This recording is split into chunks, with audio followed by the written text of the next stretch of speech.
Hi, this is Tim Cant for Loopmasters, and in this video we're going to look at how to make a kick roll like this.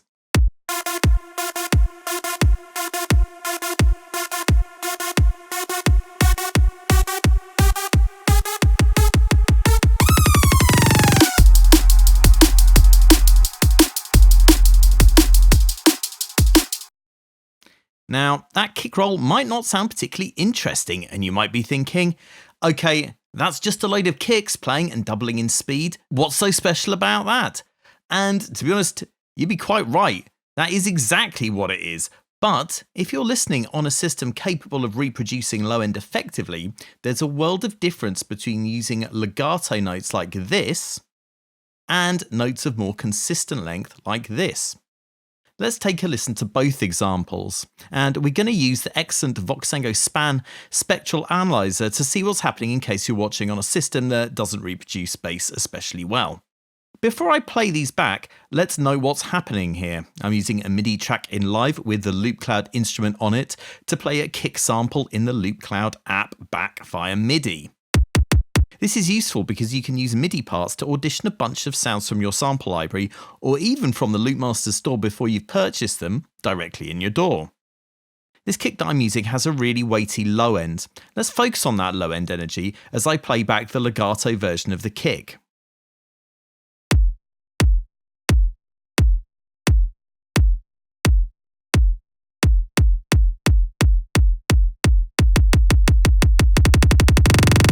You'll notice that there's less low-end energy towards the end of the kick roll. Now, why is this?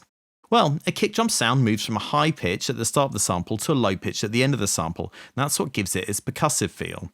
As the kicks play faster and faster, we don't get to hear as much of the low end as it's getting cut off when the next sample starts playing. So we're getting less of those low-end frequencies towards our drop.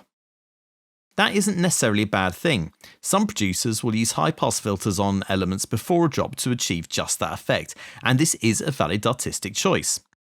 It's worth noting though that you can get a bit of a neater feel and more of a contrast between the kick roll and the subsequent drop by shortening the MIDI notes that trigger the kick roll.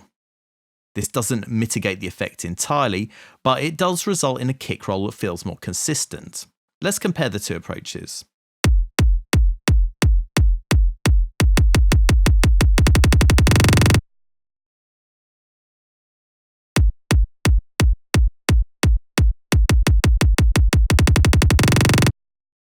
I personally prefer the tided kicks because I feel with the legato kicks you're getting loads of sub-energy in the mix before the drop, and therefore there's less contrast in weight between the build-up and the drop. The advantage of using Loopcloud to audition sounds in this manner is if you're unhappy with the sound even after you've tweaked it, you can try different samples in the Loopcloud app and get the result you're after.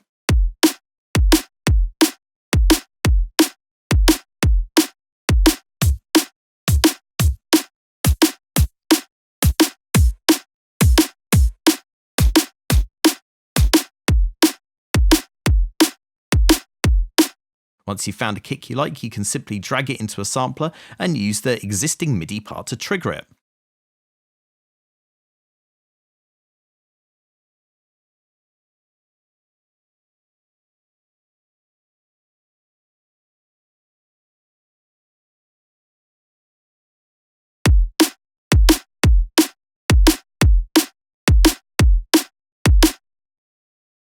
Another little tip, if you want to make a drum roll that increases in volume, you might find you get better results by increasing the velocity levels of your kicks rather than automating the volume level, which makes each kick increase slightly in volume as it plays, which isn't very natural.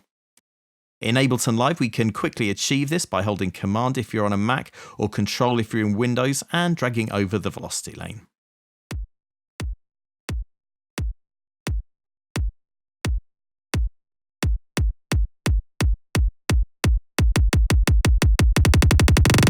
Thanks for watching, and if you found that helpful, please like, subscribe and hit that notification button. Bye!